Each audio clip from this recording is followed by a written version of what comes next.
Hi, in the Relationship Trust Boundary Model, today is part one of two parts of what is healthy to share based off the different type of relationships that we have.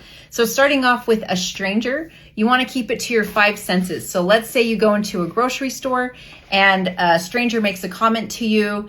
You're not going to go tell them all your business, right? You're not going to tell them about your childhood trauma and what you're doing at the store, what you're doing after. We're not going to give them a lot of information. We're going to keep it to our five senses, which are taste, touch, sight, smell, sound. So I may say something like, ooh, it's kind of cold in here, and boy, those bananas sure do look ripe. See how it's just about the way it feels, temperature, and what I see, which are bananas, and they look ripe. So keeping it surface, limiting the amount of contact, that's what's safe and healthy to share with a stranger. So you don't have to be rude and run away, but also don't give them all your business.